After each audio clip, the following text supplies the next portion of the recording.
Atropello de animales, pelea a puñetazos en mitad del tramo, solo acabaron 17 equipos de 51, pilotos corriendo en manga corta. Todo esto fue el Rally Safari del año 2000. En esta temporada 2000 teníamos un total de 14 pruebas, siendo el Rally Safari la tercera de ellas. Como novedades en esta temporada teníamos principalmente la llegada de Peugeot, el fabricante francés, a tiempo completo al Mundial de Rallys, y también la llegada del fabricante surcoreano Hyundai. Si bien es cierto que este último no estuvo en todas las pruebas del campeonato y el Rally Safari fue una de esas en las que estuvo ausente. También contábamos con la despedida del vigente campeón de marcas. Toyota se despedía del Mundial de Rallys. Y claro, si un equipo se va, pues es evidente que los pilotos se tienen que buscar la vida y buscar un asiento. En esta ocasión, Carlos Sainz vuelve a Ford y Didi Oriol, o también apodado como Cocodrilo Dandí, lo veremos más adelante, va al equipo SEAT como estrella del mismo. Como curiosidad, Toyota, aun habiendo sido campeones de marcas, se retiran para centrar todos sus esfuerzos en la Fórmula 1. Spoiler, tendrían una imagen histórica, pero para mal, por lo que sea Timo Glock, la última curva de Interlagos se le complicó. Otra de las novedades era el ajuste del orden de salida. Hasta entonces había salido por orden de campeonato, es decir, el que iba primero salía primero. ¿Qué pasa? Esto en rallies como la Acrópolis, por ejemplo, que se limpia mucho la pista, pues perjudicaba al que iba líder del campeonato. Para revertir esta situación, lo que se hizo es lo que tenemos actualmente. En la primera etapa salen por orden de campeonato y a partir de la segunda se invierten las posiciones. La teoría sonaba perfecta, lo que pasa que luego llegó el Rally de Australia, entre otros, y pues le complicó un poco la cosa. Con todo este panorama llegábamos a la sabana africana tras el Rally de Monte Carlo y el Rally de Suecia. ¿Y cómo llegaba el campeonato? Dirás tú, pues ahora te lo cuento. Como líder del campeonato llegaba Tommi Mäkinen tras la victoria en Monte Carlo y el segundo puesto en Suecia. Segundo era Marcus Grönholm, que se había retirado en Monte Carlo, pero en Suecia cosechó una victoria. Y tercero estaba Carlos Sainz, que había sido segundo en Monte Carlo y se había retirado en Suecia. Por lo que sea, Suecia y los españoles no se llevaron nunca del todo bien. Hay que tener en cuenta que en esta época el sistema de puntuación premiaba mucho al que ganaba un rally, otorgándole 10 puntos y al segundo 6, prácticamente la mitad. Tras Carlos estaban Juha Kankkunen, Colin McRae y Richard Van. Antes de pasar a la lista de inscritos, conviene dar un repaso al itinerario, porque este rally contaba con ni más ni menos que 1050 kilómetros cronometrados. Sí, cronometrados. Para que os hagáis una idea, el Rally Safari de 2026 va a tener 350 kilómetros cronometrados en total, que básicamente es lo que era una etapa de este rally del año 2000. El rally estaba dividido en 3 etapas de unos 350 kilómetros cada una, repitiéndose la primera y la última, teniendo el tramo más corto 50 kilómetros y el más largo 123. Casi nada, tú. Estos tíos no llevaban coches, tú, llevaban el autobús de Alsa. Y aunque pueda parecer un kilometraje excesivo, que realmente lo es, tiene 2 tramos menos que el año anterior, de 1999. En esta época ya se buscaba un poco más la tendencia actual de compactar un poco más los rallies, porque en épocas anteriores era una auténtica locura. De hecho, era bastante común que los rallies se corrieran entre semana. Y como curiosidad, este rally se corría de jueves a domingo, básicamente como ahora. Respecto a la lista de inscritos, contábamos con un total de 51 participantes que no iban a acabar ni la mitad. En esta época el rally de Kenia era extremo, era una auténtica barbaridad. Teníamos un total de 6 equipos oficiales, porque como os he dicho antes, el equipo Hyundai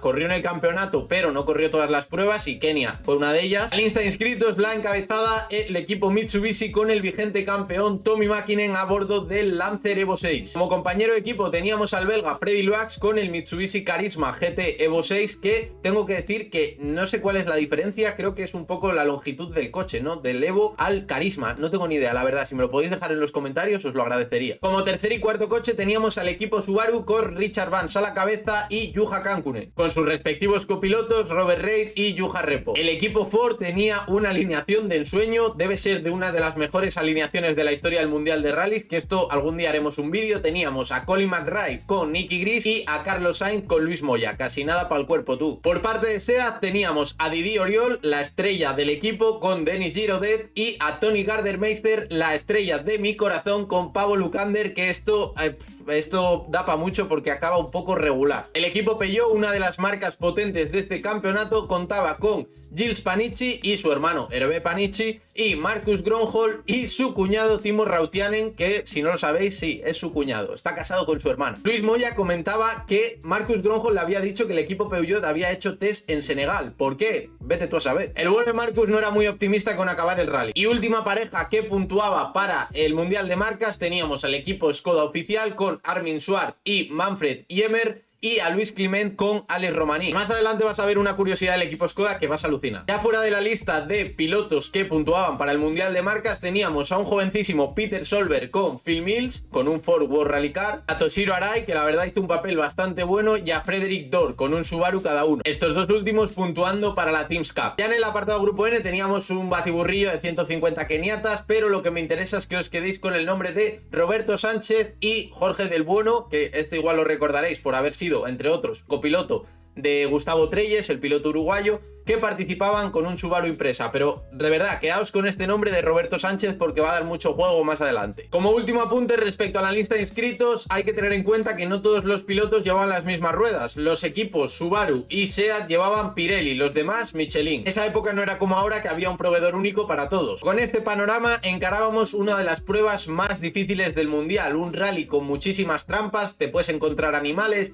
Hay que tener en cuenta que este rally era carretera abierta, es decir, te podías encontrar coches de gente por las pistas. Y lo importante no era correr, sino llegar. Para reducir el peligro de correr en estas condiciones, los equipos contaban con un helicóptero por piloto, es decir, el helicóptero iba encima del coche viendo un poco lo que se iban a encontrar los pilotos y les iban avisando por radio, pues hay un animal, hay un coche o un posible peligro. Bueno, esto no era para todos igual. El equipo Skoda, que estaban más tiesos que tú y que yo después de Navidad, llevaban una avioneta, pero encima no es que llevaran dos avionetas, no, llevaban una literal y la llevaba Armin Schwartz. Y Luis Climent, ¿qué llevaba? Pues mucho optimismo llevaba, porque el pobre se podía encontrar con cualquier cosa por ahí. Luis quedaba vendida a su suerte y a las ganas de que a una cebra no le apeteciese cruzar la carretera cuando él iba a pasar. El rally comenzaba con la primera etapa de ni más ni menos 112 kilometrazos, tú, así, pa'l pecho, para empezar tranquilamente, te la meto a cuerpo torero. Este primer tramo ya tenía sorpresa, el scratch lo marcaba Didier Oriol, contra todo pronóstico, SEAT celebrando. En segundo puesto entraba Tommy Mäkinen a 14 segundos y tercero Richard Barnes a 15. Hay que tener en cuenta que aquí los segundos son completos, aquí no hay décimas ni historias, tú, que esto es el Safari y estamos en el año 2000, ¿qué coño quieres? Carlos por su parte era cuarto a 31 segundos. Como highlight de este tramo teníamos la pérdida de 2 minutos 43 segundos de Juha Kankkunen. ¿Por qué, dirás tú? Pues porque el helicóptero, el que te comentaba que llevaban encima para ver un poco los peligros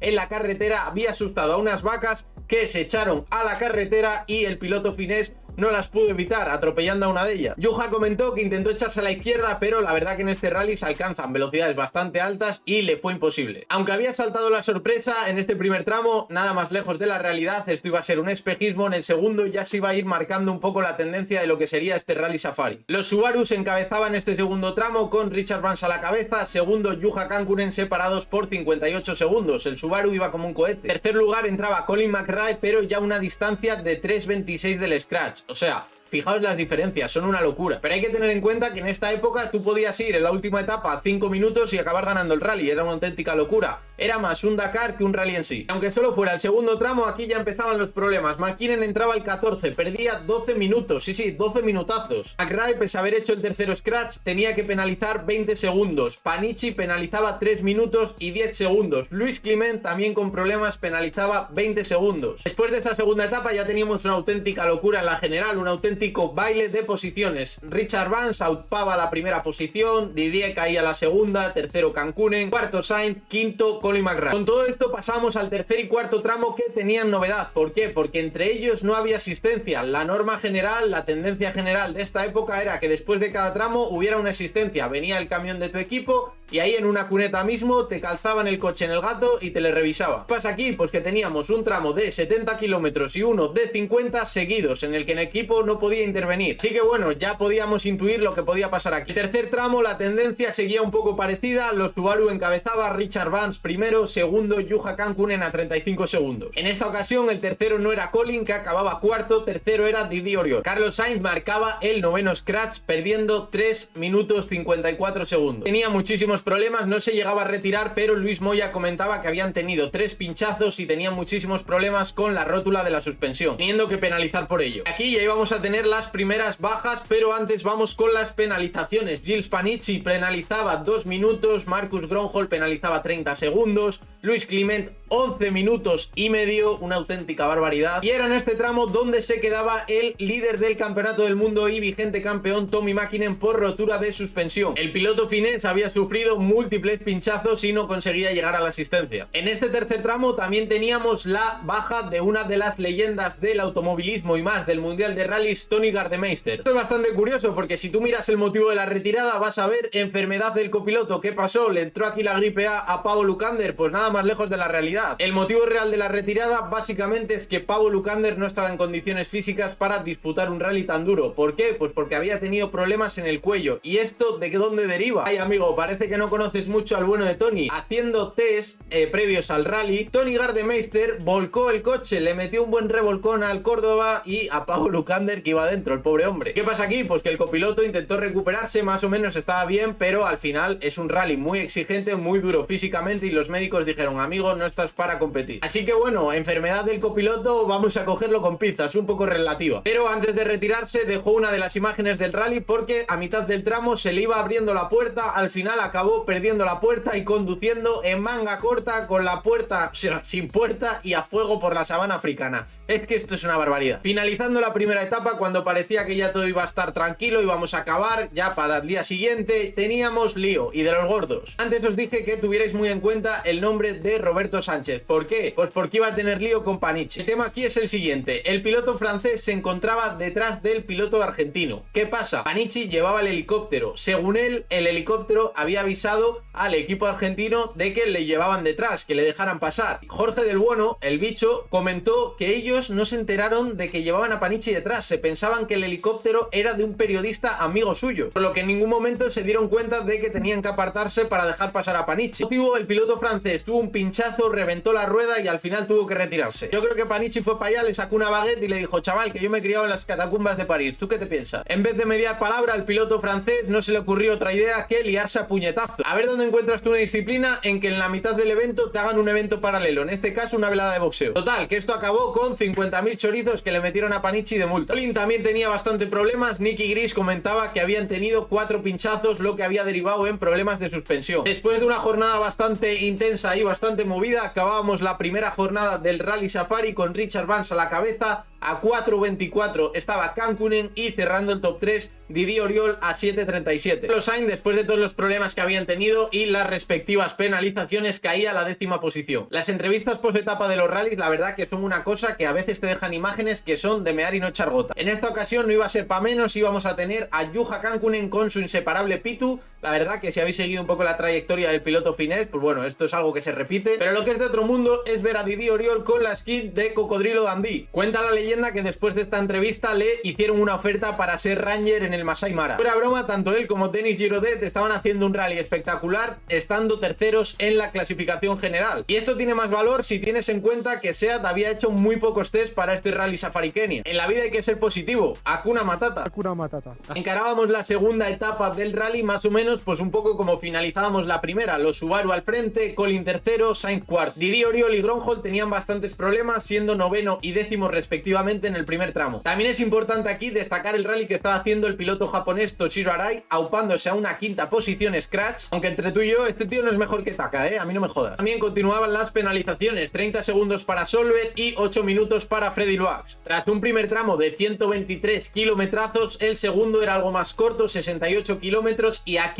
Carlos Sainz y Luis Moya iban a meter bien de manteca. Estaban el scratch corriendo a ritmo europeo, literalmente, dicho por Luis Moya. Segundo era Colin y tercero era Peter Solberg, completando un triplete de Ford. Cuarto era Oriol y quinto y sexto eran los Subarus, que la verdad ya llevaban una distancia bastante importante y simplemente la estaban gestionando. El séptimo tramo de 93 kilómetros era prácticamente igual que el anterior. Carlos Sainz y Luis Moya completaban un scratch más. Esto les permitía pasar del séptimo puesto en la general al quinto. La verdad que estaban haciendo una remontada bastante importante. Aquí también caía el segundo de los Mitsubishi. Freddy Loax tenía que abandonar por problemas en la suspensión. Bueno, quien dice problemas dice que reventó la suspensión, básicamente. Y con el último tramo de 60 kilómetros cerrábamos la segunda etapa. Aquí tenemos candela de la buena otra vez. Carlos volvía a marcar el mejor tiempo haciendo 3 de 4. Parecía que llevaban un petardo en el culo, la verdad. Y también con un poco de suerte, entre comillas, porque, pues bueno, después de todos los problemas que habían tenido, estaban yendo con el cuchillo entre los dientes y el coche aguantaba. Segundo era Juha, tercero Didier Oriol. ¿Y dónde está la clave de este tramo? Pues básicamente que el tercero en la general, Colin McRae, tenía que abandonar. Abandonaba por un motivo que la verdad es bastante curioso. Si os fijáis, seguro que os habéis dado cuenta que en este tipo de rallies los coches, entre muchos otros accesorios como las barras que llevan delanteras o mataburras que se llaman en mi pueblo, ahora pues si te llevas algún animal que no te reviente el coche, también llevan por ejemplo el snorkel. De manera simple, el snorkel es un tubo que está conectado al motor y que permite que entre aire limpio evitando las partículas de polvo o que entre agua. ¿Y qué pasa aquí? Pues que si os fijáis en las imágenes, el equipo Ford no llevaba snorkel. Esto en principio no debía ser un problema. Luis Moya comentaba que habían pasado tanto él como Peter Solberg como Colin por diferentes vados de agua y no había pasado nada,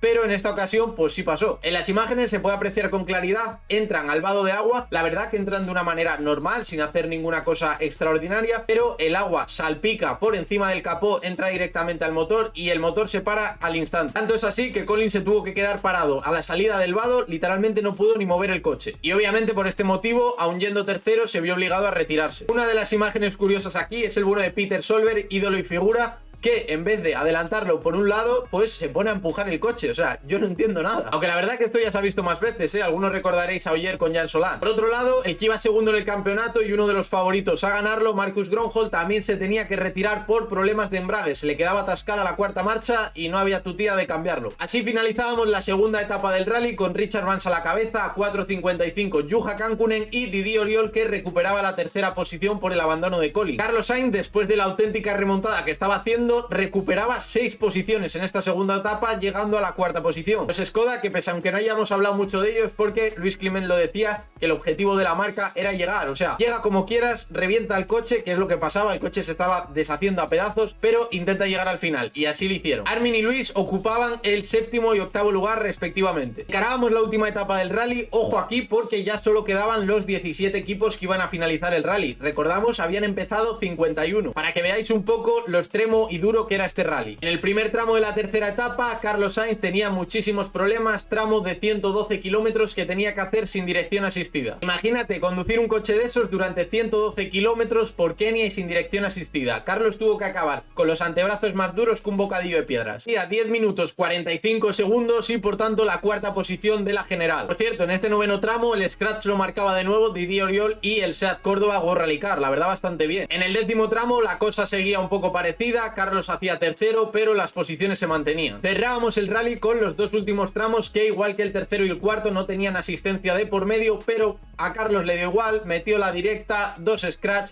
para recuperar la cuarta posición de la general. Algunos pilotos sufrieron algunas penalizaciones como Didier Oriol, Toshiro Arai o Armin Schwartz, pero esto no cambiaría en nada la clasificación general. Cerrábamos el rally con victoria de Richard Vance, segundo era Juha Kankkunen a 4.37, la verdad un dominio de cabo a rabo del equipo Subaru, y tercero el equipo SEAT con Didier Oriol, la verdad que teniendo en cuenta que no habían hecho prácticamente test, es un resultado excepcional. Como dijimos anteriormente, Carlos recuperaba la cuarta posición en detrimento de Peter Solberg, que la verdad había hecho un rally bastante bueno. Sexto era Toshiro Arai, séptimo y octavo eran Armin Schwartz y Luis Climent, completando el objetivo de Skoda de llegar al final del rally. Así finalizaba la 48 edición del Rally Safari Kenia, la verdad un rally que ha tenido de todo, peleas, abandonos, roturas, líos. Seguramente me haya dejado alguna anécdota o curiosidad de este rally. Si la sabes, coméntala. Espero que te haya gustado el vídeo. Si es así, déjame un like, una suscripción y nos vemos en el siguiente vídeo. Adiós.